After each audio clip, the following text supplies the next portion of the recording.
আছে পিআর পদ্ধতি। এখন পিআর পদ্ধতি হইলে কি হয়? পিআর পদ্ধতির সুবিধা আছে, অসুবিধা আছে। পিআর পদ্ধতির প্রথম জিনিসটা হলো কি, প্রত্যেকটা ভোটার মনে করতেছে যে তার প্রতিনিধি সে পাবে পার্লামেন্টে, তার দলের। এইটা একটা ভালো দিক। দ্বিতীয় দিক, একটা শক্ত বিরোধী দল পার্লামেন্টে যাবে, এটা একটা দিক।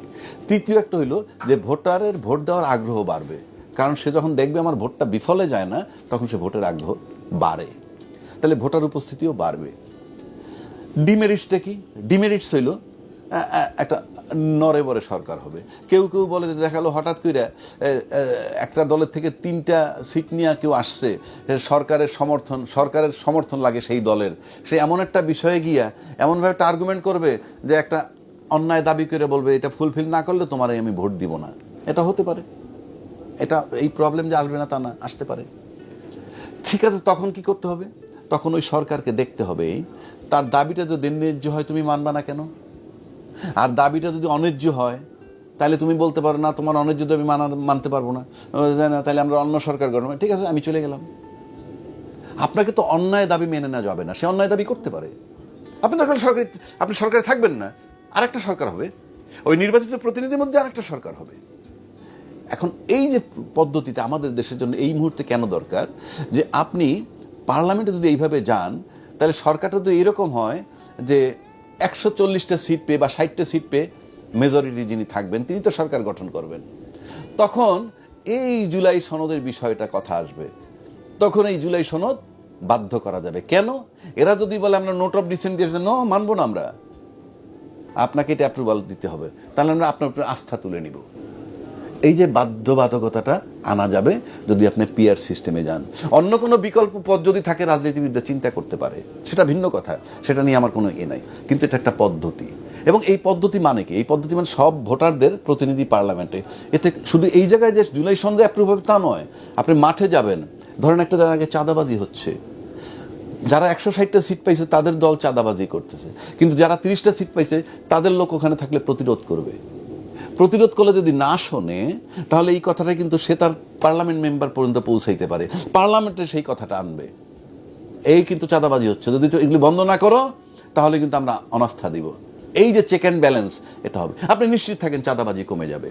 আবার আসেন প্রশাসন যখন একতরফা একটা দল ক্ষমতায় গেলে প্রশাসনের নিয়ন্ত্রণ করে, প্রশাসনের কোনো উপায় থাকে না। এখন প্রশাসন দেখবে যে না, আমি অন্যায় কাজ করব না, করতে গেলে আর এক দল তাদের প্রতিনিধি এসে আমাদের উপরেই করবে। সুতরাং এই মুহূর্তে যদি আপনি ওইভাবে চিন্তা করেন তাহলে বাংলাদেশের জন্য পিআর পদ্ধতি ভালো। এখন কেউ কেউ বলেন সরকার খালি বদল হোক, তাতে সমস্যা কোথায়? সরকার এই দল চলে গেল, আর এর জন্য তো আর নির্বাচন লাগতেছে না।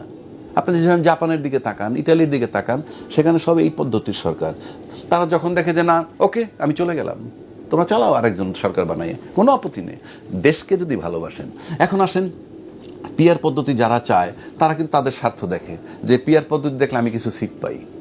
আর যারা পিআর পদ্ধতি চায় না তারা তাদের স্বার্থ দেখে কি, পিআর পদ্ধতি আসলে আমার 2/3 মেজরিটি আমি পাবো না, কিংবা একতরফা একচ্ছত্র আধিপত্য পাবো না। এটা তারা দলীয় স্বার্থ দেখে, দেশের স্বার্থ দেখে না। আমি দেশের স্বার্থের পক্ষে এই মুহূর্তে।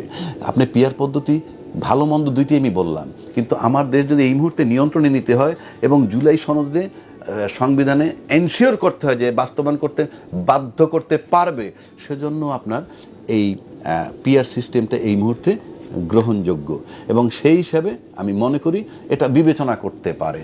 আর যদি রাজনীতিবিদদের কাছে অন্য কোনো বিকল্প চিন্তা থাকে তারা সেই চিন্তাও করতে পারে, দরজা তাদের জন্য খোলা। সুতরাং এই মুহূর্তে আমি দেখতেছি ব্যক্তির চেয়ে যদি রাষ্ট্র এবং জনগণ বড় মনে করেন, আমি রাষ্ট্র এবং জনগণের স্বার্থে বলতেছি, আমার জামাতও আমার সাবজেক্ট না, আর যারা মেজরিটি পেয়ে যাবে তারাও আমার সাবজেক্ট না।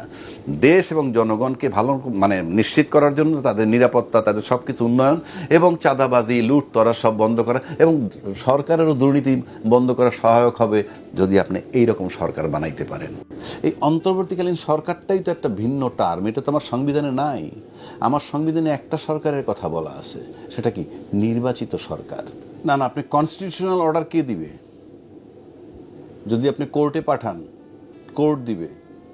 কোর্ট তো কনস্টিটিউশনের হাত দিতে পারবে না, কোর্ট আইন বানাইতে পারে না, কোর্ট কনস্টিটিউশন লিখতে পারে না, কোর্ট সরকার গঠন করে দিতে পারে না। এই যে শেখ হাসিনা পালায়ে যাওয়ার পর যে সাংবিধানিক সংকট হইল বা শূন্যতা হইল, সেইটাকে পূরণ করার জন্য রাষ্ট্রপতি সুপ্রিম কোর্টের কাছে একটা মতামত চেয়েছে সংবিধানের 106 ধারা মোতাবেক। সেখানে কোর্ট বলছে যে এরকম সাংবিধানিক শূন্যতা পূরণ করার জন্য এই পিরিয়ডটা একটা অন্তর্বর্তীকালীন সরকার ব্যবস্থা নেওয়া যেতে পারে, এই তার ওপিনিয়ন। কিন্তু সরকারটা বানাইছে কিন্তু সমস্ত রাজনৈতিক দল। রাজনৈতিক দলের রিপ্রেজেন্টেশন মানে সব জনগণের রিপ্রেজেন্টেশন ধরে নেওয়া হয়।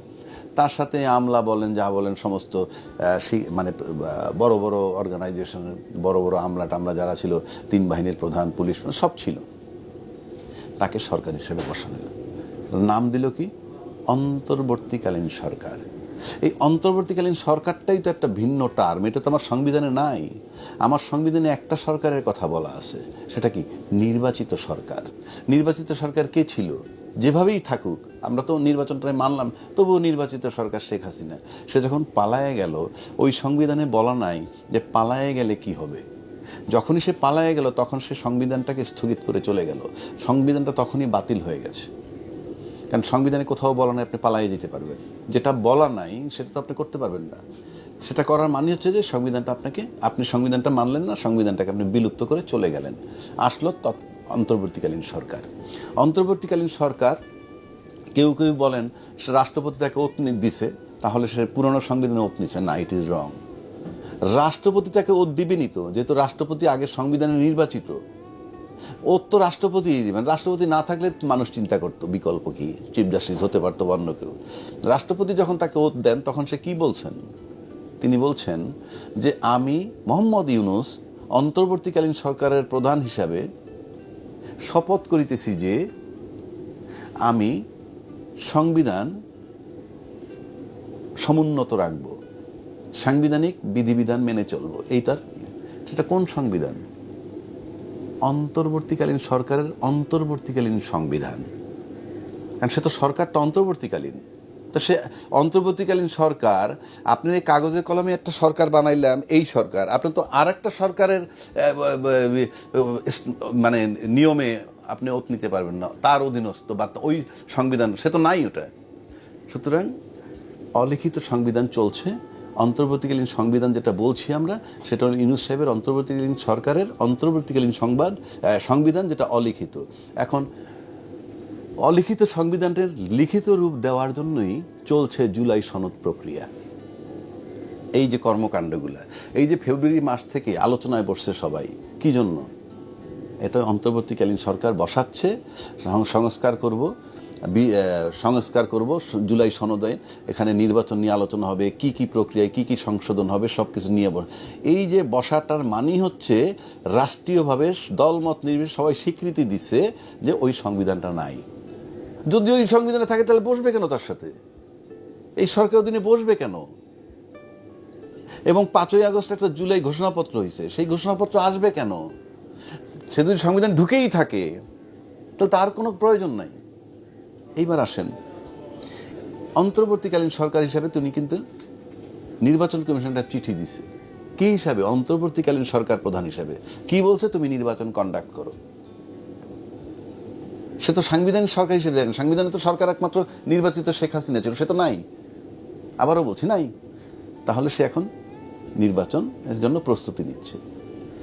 এই নির্বাচন কমিশনার আবার কি বলে ফেললো যে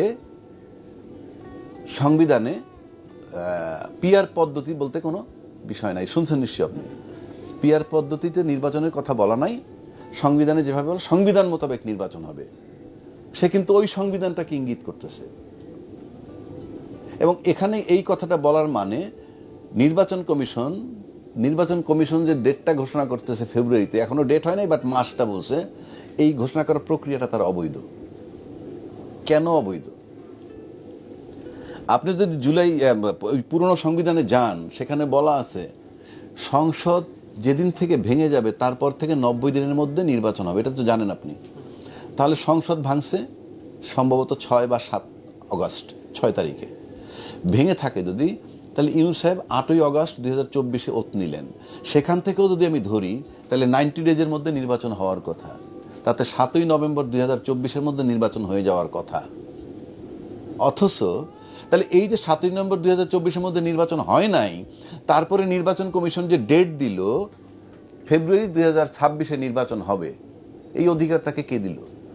যদি ওই সংবিধানে সে থাকে, তাকে অধিকার কে দিছে? সংবিধান করলে তো সংবিধানের নিয়ম আপনি মানবেন। তাহলে আপনি ফেব্রুয়ারি 2026-এ নির্বাচনের যে ঘোষণাটা দিয়েছিলেন কোন সংবিধানে এবং কোন আইনে? নাম্বার 1। নাম্বার 2, আপনার কি মনে আছে যে বিএনপি বিএনপি বিশেষ করে বিএনপি ইউনূস সরকারের সাথে দেখা করে বলছিল আমরা ডিসেম্বর 25-এর মধ্যে নির্বাচন চাই। তারা ডিসেম্বর 25-এর মধ্যে নির্বাচন চাইলো কি হিসাবে? সংবিধানে তো তা নাই। 1। 2 নম্বর, আপনার কি আরও একটা জিনিস মনে আছে যে 7ই অগাস্ট 2024 বিএনপি তার পল্টন অফিসের সামনে একটা সমাবেশ করছিল, খেয়াল আছে? সেই সমাবেশে তারা বলছিল 3 মাসের মধ্যে নির্বাচন চাই। হ্যাঁ, তখন কিন্তু ইউনূস সরকার ওত নেন নাই। তাহলে কার কাছে নির্বাচন চাইলেন? সরকার যখন নাই, আপনি নির্বাচন কার কাছে চাইলেন? বহু লোকে বলে যে মানে এটার জবাব নাই। আমি বলছি কার কাছে চাইছে।